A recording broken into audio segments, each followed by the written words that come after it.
ಅಫಜಲ್ಪುರ ತಹಶೀಲ್ದಾರ್ ಶಶಿಕಲಾಗೆ 4 ವರ್ಷ ಜೈಲು. ಕಲಬುರಗಿ ಜಿಲ್ಲಾ ನ್ಯಾಯಾಲಯದಿಂದ ಆದೇಶ. ಲಂಚ ಪಡೆದಾಗ ಲೋಕಾಬಲಿಗೆ ಬಿದ್ದಿದ್ದಂತಹ ಶಶಿಕಲಾ.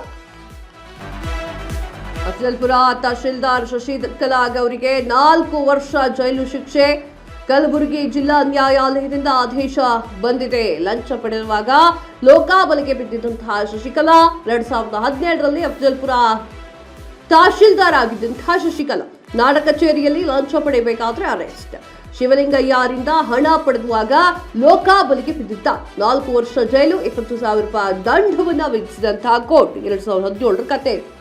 2017ರಲ್ಲಿ ಲೋಕಾಯುಕ್ತರ ಬಲೆಗೆ ಬಿದ್ದಿದ್ದಂತಹ ಶಶಿಕಲಾ ಈಗ ಆಕೆಗೆ ಜೈಲು ಶಿಕ್ಷೆ ಸಾಬೀತಾಗಿದೆ. 4 ವರ್ಷ ಜೈಲು ಶಿಕ್ಷೆನ ಅನುಭವಿಸಲೇಬೇಕು. ಅಫಜಲ್ಪುರ ತಹಶೀಲ್ದಾರ್ ಆಗಿರುವಂತಹ ಶಶಿಕಲಾಗೆ ಈಗ 20,000 ರೂಪಾಯಿ ದಂಡವನ್ನ ಕೂಡ ಕೋರ್ಟ್ ಸೂಚಿಸಿದೆ. 2017ರಲ್ಲಿ ಅಫಜಲ್ಪುರ ತಹಶೀಲ್ದಾರ್ ಆಗಿ ಕಾರ್ಯವನ್ನ ನಿರ್ವಹಿಸ್ತಾ ಇರುವಂತಹ ವೇಳೆಯಲ್ಲಿ ಕೈ ಒಡ್ಡಿ, ಅಂದ್ರೆ ಅವರಿಗೆಲ್ಲ ಸ್ಯಾಲರಿ ಕೊಡಲ್ಲ ಅಂತ ಅನ್ಕೊಂಡಿದ್ದೀರಾ ನೀವು?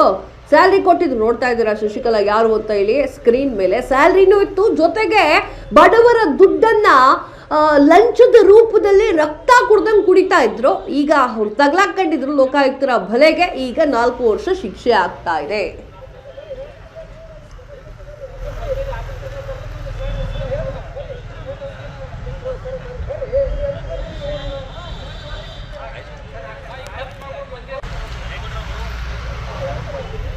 ಸಂಪೂರ್ಣ ನ್ಯೂಸ್, ಇದು ನೊಂದವರ ಧ್ವನಿ.